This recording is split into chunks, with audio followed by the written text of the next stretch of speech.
Hello everyone, स्वागत करती हूँ मैं आपके अपने ही चैनल फटाफट एजुकेशन में। तो आज झारखंड मध्यकाल में जो झारखंड था उसका ये तीसरा पार्ट है और ये थोड़ा बड़ा पार्ट था, इसीलिए थोड़ा ये हो रहा है। थोड़ा बड़ा पार्ट होने की वजह से ही थोड़ा डिले हो रहा है। तो ये लास्ट पार्ट है, तो इसको हम लोग देख लेते हैं। तो आप लोग के लिए पहले मोटिवेशन कोड, लेकिन उससे पहले आप लोग को सेशन अगर यूज़फुल और हेल्पफुल और अच्छे से समझ में आ रहा है या कोई डाउट भी हो तो कमेंट बॉक्स पे कमेंट कीजिएगा, और अगर अच्छे से समझ में आ रहा है तब तो ठीक ही बात है।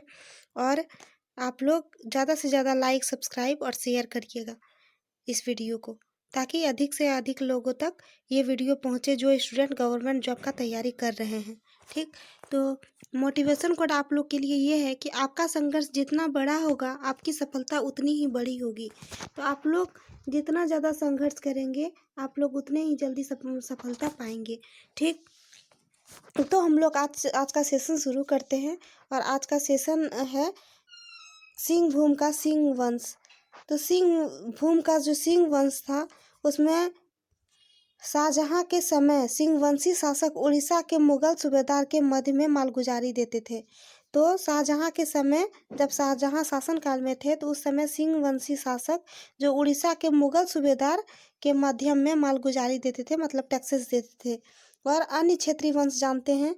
अन्य क्षेत्रीय वंश में शाहजहां के शासन काल में पंचेत के राजा वीर नारायण सिंह ने मुगलों से पराजित होने के बाद अपनी राजधानी को परिवर्तित कर दिया। तो शाहजहां के शासनकाल में जो पंचेत के राजा थे वीर नारायण सिंह, तो पंचेत का राजा कौन थे? वीर नारायण सिंह। और उन्होंने जब मुगल से पराजित हो गया कर दिया, तो उसके बाद अपना राजधानी ही बदल लिया, परिवर्तित कर दिया। और 1639 ईस्वी में बंगाल की राजधानी राजमहल कर ली। और 1639 जब आया तो बंगाल की राजधानी राजमहल कर ली, साहबगंज के राजमहल जो झारखंड जिले में स्थित है। और यहाँ पर मुगलों का एक टकसाल भी था। यहाँ पे क्या था? मुगल का टकसाल भी था मुगलों का। और औरंगजेब के शासन काल में बंगाल की राजधानी को राजमहल से परिवर्तित करके ढाका कर दिया। और जब औरंगजेब आए उसके बाद जब औरंगजेब आए तो उसके शासनकाल में बंगाल की राजधानी को पहले राजमहल कर दिया। और राजमहल को कब किया? 1639 ईस्वी में। और जब औरंगजेब आए तो उसके बाद राजमहल से परिवर्तन करके उसको ढाका कर दिया गया, उसकी अपनी राजधानी ढाका बन गई। ठीक, अब शाह शुजा के बारे में जानते हैं। शाह शुजा शाहजहां का पुत्र था। शाह शुजा जो था वो शाहजहां का पुत्र था और यह बंगाल और उड़ीसा का गवर्नर था। और शाह शुजा जो थे वो शाहजहां का पुत्र था और ये शाह शुजा बंगाल और उड़ीसा का गवर्नर था। और इसने भी राजमहल को अपना राजधानी बनाया था। और जब शाह शुजा जब आए, जो बंगाल और उड़ीसा का गवर्नर भी रह चुके हैं, और शाह शुजा कौन है? शाहजहां के पुत्र हैं। और उसका जब शासनकाल चला तो वो भी अपनी राजधानी राजमहल को ही बना चुके थे। औरंगजेब के बारे में बात करते हैं। औरंगजेब जो कि उनका शासनकाल चला 1658 से 1707 ईस्वी तक। और औरंगजेब जब झारखंड के संदर्भ में औरंगजेब के शासनकाल का संबंध छोटा खास के नागवंश, पलामू वंश के चेरो वंश, सिंहभूम के सिंह वंश तथा अन्य क्षेत्रीय राजवंशों से था। ठीक, जब औरंगजेब आए तो उसका जो संबंध था, उसका औरंगजेब का शासनकाल कब चला? 1658 से 1707 ईस्वी तक चला। और जब उसके शासनकाल था तो उसका संबंध क्या था? छोटा नागपुर का जो खास का जो नागवंश है, और पलामू के चेरो वंश थे, और सिंहभूम के सिंह वंश है, और वहाँ के अन्य जो राजवंश थे उनसे ताल्लुक रखते थे औरंगजेब। और छोटा नागपुर खास का नागवंश, तो छोटा नागवंशी शासक जो रघुनाथ शाह थे 1640 से 90 ईस्वी तक उन्होंने शासन किया। और राम शाह 1690 के बाद 1715 ईस्वी तक किया। मतलब जब राघवंशी शासन रघुनाथ शाह आए तो उसके बाद जो बैठेंगे गद्दी पे वो राम शाह बैठेंगे। और उसका टाइम पीरियड था, जब से रघुनाथ शाह का अंत होता है तो राम साहब का शुरुआत होता है, यानी 1690 से 1715 ईस्वी तक। और औरंगजेब के समकालीन थे, औरंगजेब के समकालीन थे कौन? नागवंशी शासक कौन? राम शाह। और औरंगजेब के शासनकाल में अधिकांश समय तक कोकरा का नागवंशी रघुनाथ शाह था। जब औरंगजेब के शासनकाल में ज़्यादातर टाइम जो था वो कोकरा मतलब झारखंड को कहते हैं, और उस समय नागवंशी शासन कौन था? रघुनाथ शाह थे। और रघुनाथ शाह का धर्मगुरु ब्रह्मचारी हरिनाथ था। तो रघुनाथ का जो धर्म गुरु था, वो जो धर्म मानते थे उसके जो गुरु थे, उस गुरु का नाम था ब्रह्मचारी हरिनाथ। किसके गुरु थे? रघुनाथ शाह के। और औरंगजेब के शासनकाल में सबसे ज़्यादा टाइम कौन बिताया? रघुनाथ शाह। ठीक, याद रखिएगा। और रघुनाथ शाह अत्यंत धार्मिक प्रवृत्ति और दानी स्वभाव का था। रघुनाथ शाह जो थे बहुत ज़्यादा धार्मिक प्रवृत्ति के थे और दानी स्वभाव के थे। और रघुनाथ शाह के शासनकाल में लक्ष्मी नारायण तिवारी ने मदन मोहन मंदिर जो बड़या रांची का निर्माण कराया।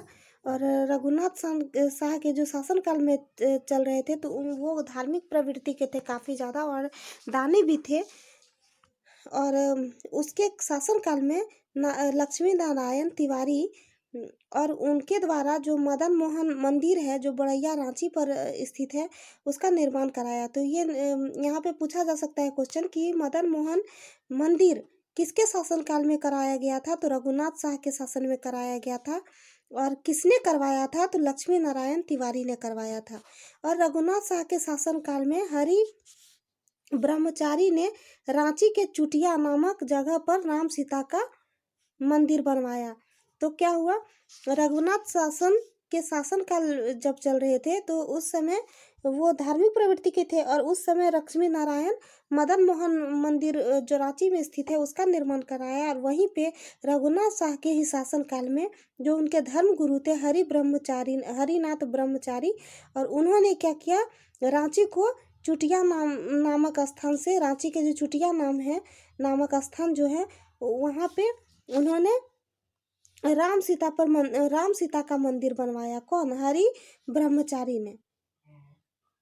और फ्रांसीसी जो यात्री थे टेवरनियर के अनुसार रघुनाथ शासन के राज्य पर केवल एक ही बार मुगल आक्रमण हुआ जिससे रघुनाथ शाह को अधिक क्षति नहीं हुई थी। और फ्रांसीसी जो यात्री थे टेवरनियर, उसके अनुसार वो बताते हैं कि रघुनाथ शाह के शासनकाल जब रघुनाथ के शासनकाल में जब राज्य चल रहा था तो उसके बाद एक ही बार मुगल आक्रमण हुआ था जिससे रघुनाथ शाह को अधिक ज़्यादा क्षति नहीं हुआ था शासन चलाने के दौरान। और औरंगजेब के शासनकाल में ही पलामू के चेरो वंश राजा मेदिनी राय ने रघुनाथ शाह की राजधानी दोईसा पर आक्रमण कर व्यापक लूटपाट किया। तो औरंगजेब के शासनकाल में ही जब पलामू के जो चेरो वंश थे, कौन थे? राजा मेदिनी राय। राजा जो मेदिनी राय थे वो किससे संबंध रखते थे? पलामू के चेरो वंश से। और जब औरंगजेब के शासन थे तो उन्होंने क्या किया? राजनाथ शाह की राजधानी दोईसा पर आक्रमण कर दिया और बहुत ज़्यादा लूटपाट मचाया, मतलब बहुत कुछ लूट के चले गए। और इस लूटपाट में मेदिनी राय को पत्थर का एक विशाल फाटक प्राप्त हुआ है। मतलब ये जो लूटे यहाँ से सामान औरंगजेब के शासनकाल में जो मेदिनी राय ने जो सामान लूटा गया, जो रघुनाथ शाह के दोईसा से के आक्रमण पर लूटा था सामान, वहाँ से उसको पत्थर का एक विशाल बहुत बड़ा फाटक प्राप्त हुआ है। और मेदिनी राय ने पलामू के पुराने किले के समीप एक पहाड़ पर नया किला का निर्माण कराया। इसने दोईसा से प्राप्त पत्थर का विशाल फाटक लगवाया और इस फाटक को नागपुर दरवाजा कहते हैं। तो देखिए यहाँ पे क्या हुआ, मेदिनी राय जब ये बहुत अच्छे मात्रा में जो पत्थर आए वो वहाँ से एक विशाल पत्थर उन्होंने लूट कर ले आया। और मेदिनी राय ने वो अपने जो पलामू के जो पुराने किले के समीप एक पहाड़ पर नया किला का निर्माण करवाया था। मेदिनी राय जहाँ रहते थे तो वहाँ पे जो पुराने किले के समीप एक बहुत बड़ा पहाड़ था और उसी पहाड़ पर नया किला का निर्माण करवाया। किसने करवाया? मेदिनी राय ने। और इसने दोईसा से प्राप्त कर जो पत्थर वाला जो फाटक मिला था उसको लूटपाट के जो दौरान, तो उसको लगवाया उस किले में। और इस फाटक को नागपुर दरवाजा कहते हैं और इस फाटक का नाम रखा गया नागपुर दरवाजा। और रघुनाथ शाह के बाद राम शाह नागवंश का शासक बना। रघुनाथ शाह भी जब हो गए तो राम शाह शासक बना, और जिसका मुगल बादशाह औरंगजेब के साथ सौहार्दपूर्ण संबंध था। और जब रामनाथ जब यहाँ का शासक बना तो उसके साथ जो मुगल बादशाह औरंगजेब थे उसके साथ बहुत ही अच्छे संबंध थे रामनाथ का। ठीक। और 1692 ईस्वी में राम शाह के औरंगजेब को 9,705 रुपये की मालगुजारी के रूप में प्रदान किया। 1692 ईस्वी जब आया तो राम शाह ने औरंगजेब को 9,705 रुपये का उसको टैक्स देना शुरू कर दिया। और राम शाह ने पलामू, रीवा और सिंहभूम राज्यों पर आक्रमण किया था। इसने रीवा और सिंहभूम के साथ वैवाहिक संबंध स्थापित किए थे। और राम शाह जब आए थे तो उन्होंने पलामू और रीवा सिंहभूम राज्यों का आक्रमण किया था। जब राम शाह आए तो उन्होंने पलामू पे आक्रमण किया, रीवा नाम का एक जगह है वहाँ पे आक्रमण किया, सिंहभूम राज्य पर भी आक्रमण किया। और इसने क्या किया, रीवा और जो सिंहभूम थे वहाँ से वैवाहिक संबंध स्टार्ट किए, मतलब स्थापित कर लिए। यानी रीवा और सिंहभूम के साथ उन्होंने वैवाहिक संबंध भी स्थापित किए थे। कौन? रामनाथ ने। और रामनाथ ने अपने पुत्र एनी शाह का विवाह रीवा नरेश की पुत्री से किया था। रामनाथ ने अपना पुत्र, रामनाथ का एक बेटा था जिसका नाम था एनी शाह, और उसका जो विवाह हुआ था वो रीवा नरेश के पुत्री से किया गया था। मतलब राम शाह की बहू हो गई रीवा नरेश की पुत्री। ठीक। और उसका बेटे और रीवा नरेश का दामाद हो गया एनी शाह जो राम शाह का पुत्र था। ठीक। और उसने अपनी दोनों बहनों का विवाह सिंहभूम के राजा जगन्नाथ सिंह से कर दिया था। और राम सिंह ने अपने एक बेटी था, 2 बेटा का वर्णन है। और एक बेटा जो था एनी शाह, उसका तो शादी हो गया रीवा नरेश की पुत्री, और उसकी जो 2 बहनें थी, राम शाह की 2 बहनें थी, और दोनों बहन का शादी जो होता है वो सिंहभूम के राजा जगन्नाथ सिंह के साथ होता है। और अब आते हैं पलामू के चेरो वंश। और पलामू का चेरो वंश में औरंगजेब के शासनकाल के प्रारंभिक समय में पलामू में चेरो राजा मोदिनी राय का शासन था। और औरंगजेब का जब शासनकाल आया तो उस समय प्रारंभिक जो काल था वह पलामू के चेरो राजा जो मेदिनी राय का शासन था। और मेदिनी राय 1658 से 74 ईस्वी तक सर्वाधिक शक्तिशाली चेरो वंश का शासक रहा था। मेदिनी राय जो था वो सबसे ज़्यादा शासनकाल में रहा और सर्वाधिक शक्तिशाली चेरो वंश था। और मेदिनी नगर का जो शासनकाल था वो 1698 से लेकर 1674 तक वो शासन किया। और मेदिनी राय ने मुगलों की अधीनता स्वीकार करने पर उन्हें कर देने से मना कर दिया। इसके साथ वह समवर्ती मुगल राज्यों पर आक्रमण कर लूटपाट भी करता था। और क्या किया मेदिनी राय, जो मुगल की अधीनता को स्वीकार कर लिया कि उसके अधीन में हम रहेंगे, और उन्होंने कर देने से भी मना कर दिया कि जब हम अधीन में रह रहे हैं तो तुमको हम टैक्स क्यों दे, तो मना कर दिया। और उसके साथ उन्होंने क्या किया, साथ ही वहाँ के जो समीपवर्ती मतलब बगल में ही मुगल साम्राज्य था वहाँ से आक्रमण कर दिया और वहाँ से लूटपाट भी करता था। कौन? मेदिनी राय। और औरंगजेब ने अपने सूबेदार दाऊद खान को 1660 ईस्वी में पलामू पर आक्रमण करने मेदिनी राय से कर वसूलने हेतु भेजा था। औरंगजेब अपने सूबेदार जिसका नाम था दाऊद खान, और उन्होंने क्या किया, 1660 ईस्वी में पलामू पर आक्रमण कर दिया और वहाँ मेदिनी राय से कर वसूलने के लिए भेजा कि जाओ। मेदिनी राय तो कर दे नहीं रहे थे वो, और बगल में जो मुगल साम्राज्य थे वहाँ से भी लूटपाट करते थे। तो उन्होंने कहा, औरंगजेब ने अपने सूबेदार दाऊद खान को कि जाके मेदिनी राय पलामू पर आक्रमण करो और मेदिनी राय से टैक्स वसूलो। और 23 अप्रैल 1660 ईस्वी को दाऊद खान पटना से चला। और सबसे पहले दाऊद खान ने 5 मई 1660 को कोठी के किले और इसके बाद 3 जून 1960 को कुंडा के किले चतरा पर अधिकार कर लिया। तो जब औरंगज़ेब का सूबेदार यानी दाऊद खान को जब भेजा था 1660 ईस्वी में, 13 अप्रैल 1660 ईस्वी में, तो उन्होंने वहाँ से पटना आ गया, ठीक।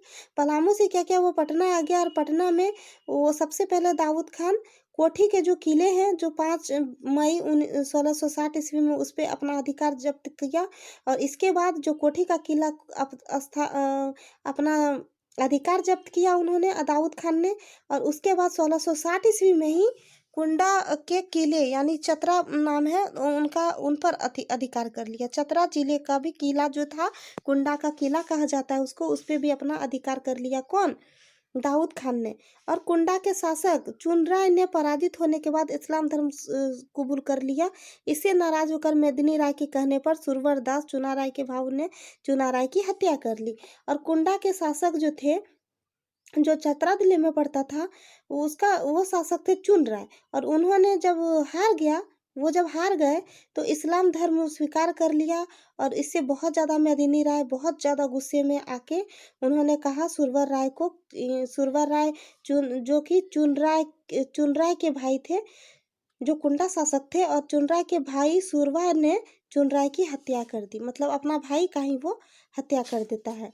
सुरवर अपना भाई जो चुन रहा था उसका हत्या कर देता है। क्यों हत्या कर देता है? क्योंकि वो इस्लाम धर्म कबूल कर लिया था।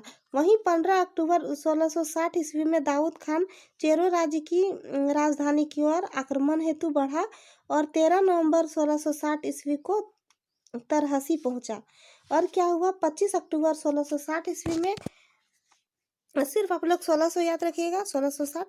और वहां से दाऊद खान चेरो राज्य की राजधानी की ओर बढ़ता है और आक्रमण करके बढ़ता है। और 13 नवंबर 60 को उन्होंने तरहसी पहुंचता है, और मेदिनी राय अपने पुत्र सूरत सिंह के माध्यम से तरहसी पहुंचे दारूआब को संधि का प्रस्ताव भेजता है।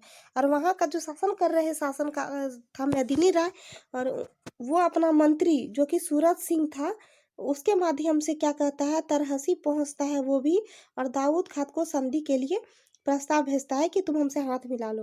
और दाऊद खान ने संधि के इस प्रस्ताव को सूचना औरंगजेब को भेजी।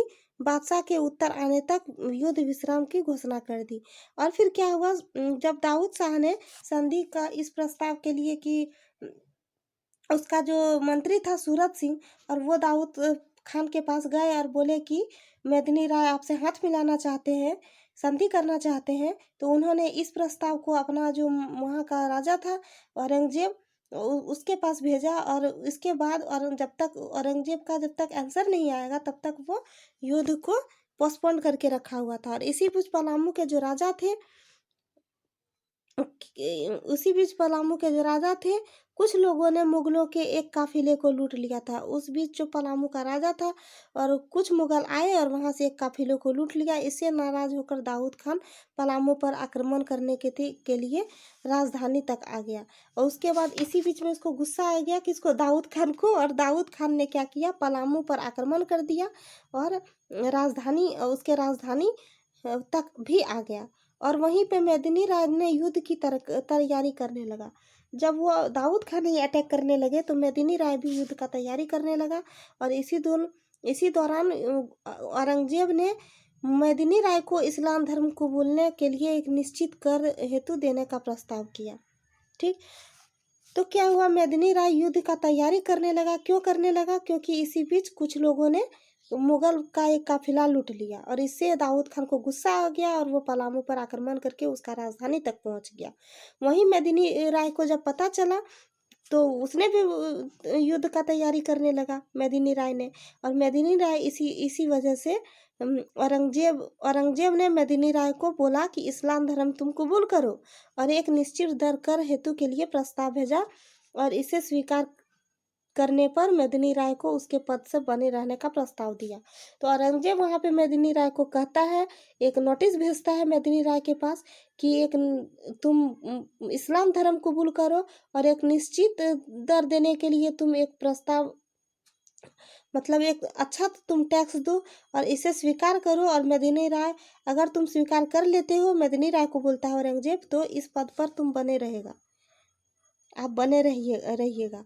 तो इसी बीच क्या करता है, औरंगजेब तो बोल देता है कि अब तुम स्वीकार करो इस्लाम धर्म और हमको टैक्स दो, तो तुम्हारा सीट ये बरकरार रहेगा। और मेदिनी राय ने औरंगजेब का यह प्रस्ताव ठुकरा देता है और युद्ध की घोषणा कर देती है।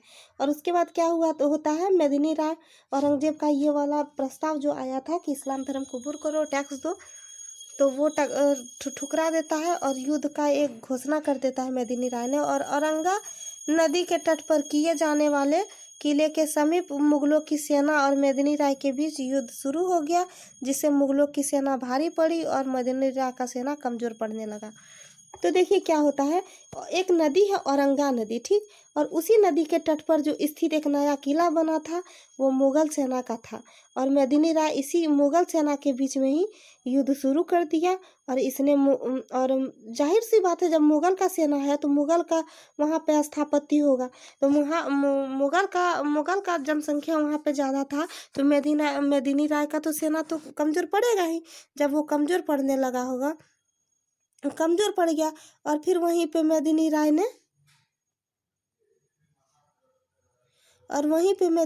ने एक किले से कीमती सामान देकर महिला, बच्चों और जंगल में भेज दिया तथा स्वयं नए किले में ही रुक गया।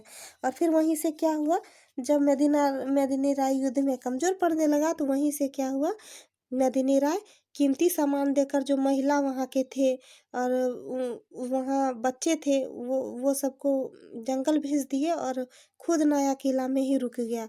और मुगल सेना द्वारा नए किले पर आक्रमण करने के बाद मेदिनी राय को भी जंगल की ओर भागा। बाद में मेदिनी राय ने सरगुजा में शरण ली थी। और फिर देखिए, जब मुगल अटैक तो कर ही रहे थे मेदिनी राय के किले पर, तो वहाँ वो खुद नहीं भागे, पहले महिला और बच्चों को और कीमती सामान देकर जंगल में भेज दिया और वो वहीं किले में रह गए। ये जो होगा हम ही को होगा। उसके बाद क्या हुआ, मुगल सेना वहाँ पर आए और नए किले पर आक्रमण कर दिया और मेदिनी राय अपना जान बचाकर वो फिर जंगल में भागे।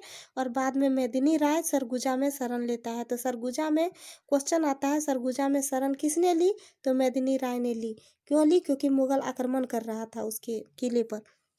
और इस प्रकार पुराने और नए किले सहित चेरो राज्य मुगलों पर अधिकार कर लिया। और इसी तरह मेदिनी राय तो भाग गया जंगल की तरफ, और सरगुजा में एक स्थान है सरगुजा, वहीं पे शरण ले ली। और उसके बाद जो नया किला था मेदिनी राय का और जो पुराना किला था, वहाँ पे उन दोनों किलों पर चेरो राज्य का जो मुगल था वो अपना अधिकार कर लिया। और कुछ समय बाद साहसी चेरो ने पुनः देवगन के किले पर मुगलों का युद्ध किया। और फिर कुछ टाइम बीता और फिर ये जो चेरो लोग थे, चेरो लोग के मुगल जो थे, उन्होंने देवगन किले पर फिर युद्ध कर दिया और मुगलों से युद्ध किया। देवगन किले पर उन्होंने युद्ध किया, कौन, चेरो वंश ने। और दाऊद खान को एक सेनापति सैफ शफीक ने उन्हें पराजित कर इस किले पर कब्जा कर लिया। और कुछ देखिए वहाँ, देखिए सरबुजा बोलते हैं, मेदिनी राय ने सरबुजा पे शरण ले ली थी क्योंकि मुगल लोग यहाँ पे आक्रमण कर रहे थे। और वहीं पे इस प्रकार नायार किलारा पर चेरो राज्य पर मुगल अधिकार कर लिया। और उसके कुछ टाइम के बाद चेरो ने पुनः देवगन के किले के पास मुगल के साथ युद्ध किया, परंतु दाऊद खान ने एक सेनापति सैकफी ने उन्हें पराजित कर दिया। दाऊद खान का एक सेनापति था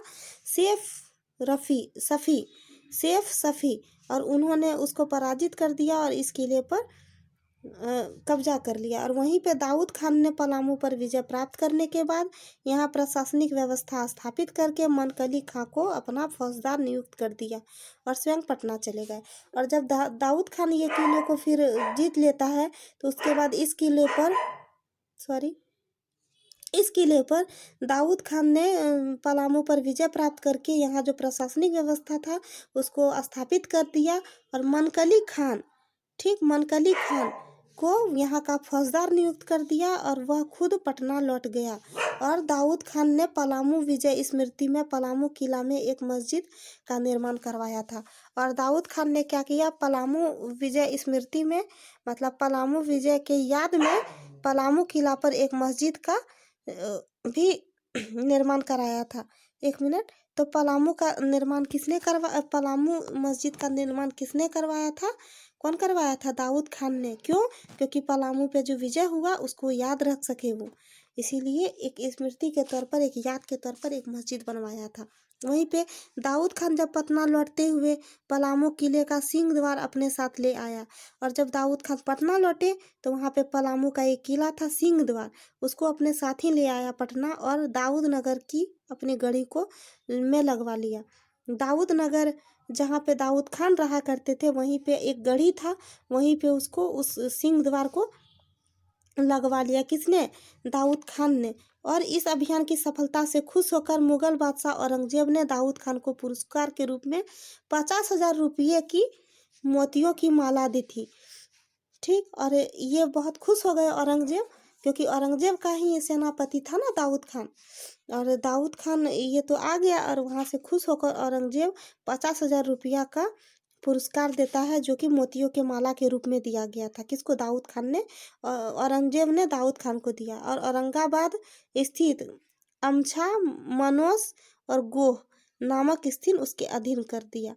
और बहुत ज़्यादा खुश हो गए, और औरंगजेब ने औरंगाबाद में स्थित अमछा, मनोस और गोह ये 3 स्थान दाऊद खान के नाम पर लिख दिया।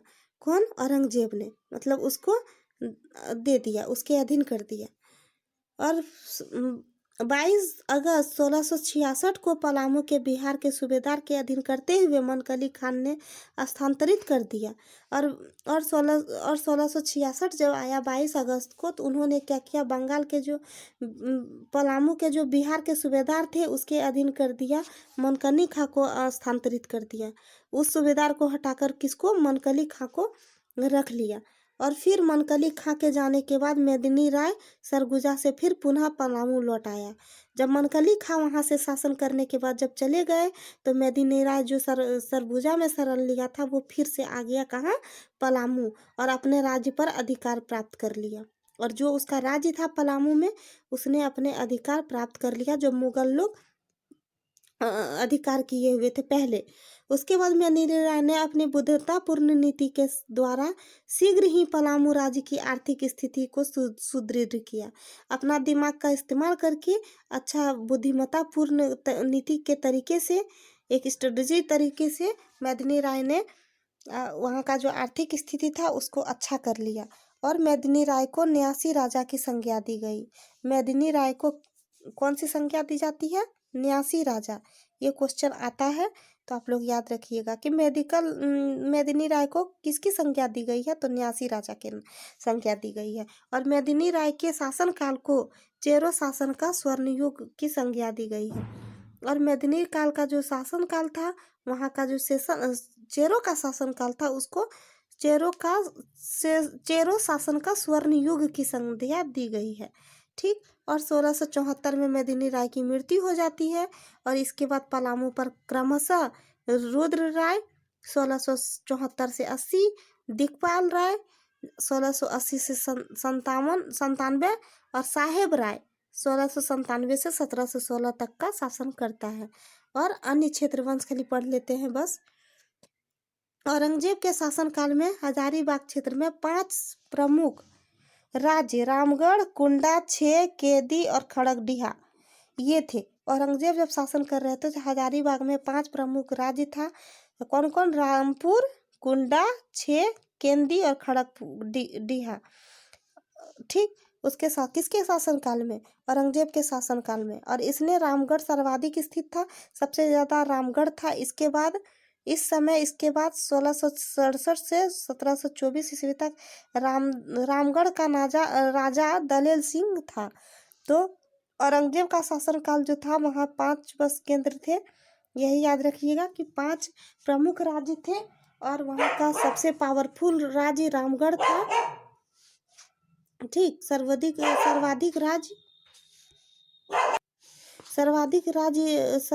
महत्वपूर्ण राज्य कौन था? रामगढ़ था।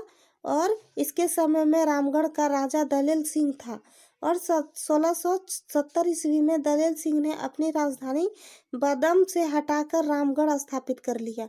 तो बदम से हटाकर किसने अपना राजधानी बनाया? दलेल सिंह ने। और क्योंकि दलेम मुस्लिम आक्रमणकारियों के बीच में स्थित था, क्योंकि जो बदम था बादम जो था वो क्षेत्र मुस्लिम आक्रमणकारी के बीच उसका मार्ग था, इसलिए उसको वहां से हटाकर रामगढ़ कर लिया। और दलील सिंह ने चास के शासक मगर खां को पराजित कर उसकी हत्या कर दी थी। दलील खान सिंह ने चास के एक शासक थे मगर खान, और उसको हरा दिया और उसकी हत्या भी कर दी। किसने? दलल सिंह ने।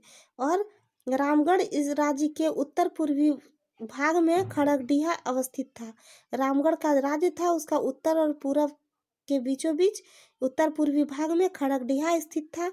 और यह हमेशा औरंगजेब के आक्रमण से बचा रहा, क्योंकि साइड में था, इसीलिए औरंगजेब नहीं पहुंचता था वहां। और कुंडा राज्य, चतरा की स्थापना औरंगजेब के एक क्रांति अधिकारी राम सिंह ने की थी। जो चतरा बना है उसका जो औरंगजेब का एक अधिकारी था राम सिंह, उसके द्वारा यह स्थापना हुआ है, जो कि कुंडा राज्य, जो कुंडा राज्य पहले कहा जाता था लेकिन चतरा अब है। तो उसकी स्थापना कौन किया था? राम सिंह ने। और 1669 ईस्वी में औरंगजेब ने राम सिंह को मराठों पिंडारियों से रक्षा हेतु बाबलतार, पिनभुरी, भरुआडीह, नागदर्रा का जिम्मेदारी प्रदान किया। और क्या किया? 1667 ईस्वी में औरंगजेब ने राम सिंह का मराठा जो पिंडरिया था उसका रक्षा के लिए कुछ नगर हैं, देख लेते हैं। बाबलतार, पिभूरी, भरवाडीह, नागदर्रा की जिम्मेदारी प्रदान कर दी। और केंदी राज्य वर्तमान चतरा जिले में स्थित था। केंदी जो राज्य था, जिसमें हम लोग बताए थे 5 शक्तिशाली राज्य था, रामगढ़, केंदी, 6, तो उसमें जो केंदी राज्य था तो उसमें चतरा जिले में स्थापित किया था। और इसके पूर्व 6 राज्य में स्थापित था। इसके जो पहले था वो 6 राज्य में स्थापित था, लेकिन बाद में वो चतरा जिले में स्थापित कर दिया।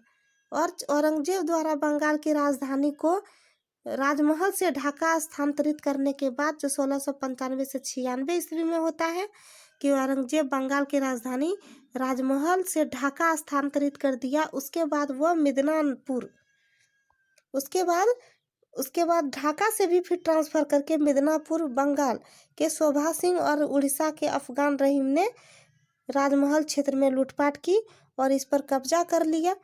और फिर देखिए, औरंगजेब जो बंगाल का राजधानी बनाया था, पहले राजमहल को, फिर ढाका को, उसके बाद स्थानांतरित करने के बाद, उसके बाद 1695 से 96, मतलब 1 साल में मिदनापुर जो बंगाल में पड़ता है, उसके शोभा सिंह और उड़ीसा के अफगान रहीम ने बंगाल में लूटपाट कर दी। शोभा सिंह और अफगान रहीम ने, और इस पर कब्जा कर लिया। और 1697 ईस्वी में जबरदस्त खान ने इसे पुनः मुक्त कर दिया। और क्या हुआ? जब कब्जा कर लिया तो जबरदस्त खान ने इसको मुक्त कर दिया। और मराठा के आक्रमण के परिणाम स्वरूप झारखंड पर से मुगलों का प्रभाव समाप्त हो गया। और मराठा का जो आक्रमण चल रहा था, इसके परिणाम स्वरूप झारखंड पर जो मुगल लोग का शासन चल रहा था, उसका प्रभाव जो था वो खत्म हो गया। और झारखंड में धनबाद एकमात्र ऐसा क्षेत्र था जो मुस्लिम आक्रमणों से पूर्णतः बचा रहा। झारखंड का जो धनबाद स्थित शहर है, तो वो एक ऐसा क्षेत्र था जो मुस्लिम आक्रमणों से पूरी तरह से बचा हुआ था। पाल शासकों के शासनकाल में झारखंड के बौद्ध धर्म व्रज शाखा का विस्तार हुआ था। अन्य तथ्य में ही हम लोग देख रहे हैं। पाल शासक के काल में झारखंड के बौद्ध धर्म जो थे वो वज्रयान शाखा का विस्तार हुआ था। और उड़ीसा के राजा नरसिंह देव द्वितीय ने 12वीं सदी में स्वयं को झारखंड का राजा घोषित कर दिया। तो सॉरी, ऐसा पूछा जा सकता है क्वेश्चन सॉरी एवरीवन। तो ऐसा क्वेश्चन पूछा जा सकता है कि 12वीं सदी में स्वयं को झारखंड का राजा किसने घोषित कर दिया? तो ये घोषित कर दिया था नरसिंह देव द्वितीय ने। और ये कौन थे? उड़ीसा के राजा थे ये। और गुलाम वंश के समय झारखंड की सीमा में मुस्लिम सेनाओं की छावनियां स्थापित की गई थी। जब गुलाम वंश चल रहा था तो उसी समय झारखंड का जो सीमा था, मुस्लिम सेना की छावनियां स्थापित की गई थी उस सेना में। और इल्तुतमिश बलबन के शासनकाल में झारखंड गुलाम वंश के प्रभाव से मुक्त हो गया। तो जब इल्तुतमिश आए, जब बलबन के शासनकाल में आया, जब इल्तुतमिश और बलबन के शासनकाल में आया झारखंड, तो उसमें क्या हुआ, गुलाब वंश के प्रभाव से झारखंड मुक्त हो चुका था तभी। और इल्तुतमिश ने बलबन के समय झारखंड में शक्तिशाली नागवंशी हरिकर्ण का शासन था। तो इल्तुतमिश और बलबन का जब टाइम पीरियड था शासनकाल का, तो उस समय झारखंड का सबसे शक्तिशाली नागवंश था कौन, हरिकर्ण। और कोकरा के नागवंशी शासकों को मुगलकालीन ग्रंथों जमींदार एक खां अलामा, मतलब हीरो के खान का मालिक से संबोधित किया गया है। तो कोकरा के जो नागवंशी शासक था, उसको मुगल काल ग्रंथों में कौन क्या बताया गया है, हीरो के खान का मालिक कोकरा को। और उसका ग्रंथ में क्या है नाम, जमींदार एक खां अलामा। तो ये नाम है जिसका अर्थ है हीरो के खान का मालिक है कोकरा के नागवंशी शासक। ठीक, तो यहीं तक का था आज का क्लास, और मैं आशा करती हूँ कि आप लोग को कोई डाउट नहीं रहा होगा, पूरा सब कुछ क्लियर है। लेकिन अगर फिर भी कुछ डाउट होता है तो आप लोग कमेंट बॉक्स पे कमेंट कर सकते हैं। और आप लोग इससे ज़्यादा से ज़्यादा इस वीडियो को लाइक, सब्सक्राइब, शेयर कर दीजिए, जो कि उन एस्पिरेंट के लिए बहुत ज़्यादा उपयोगी है जो झारखंड गवर्नमेंट जॉब का तैयारी कर रहे हैं। तो मिलते हैं अगले सेशन में। Thank you.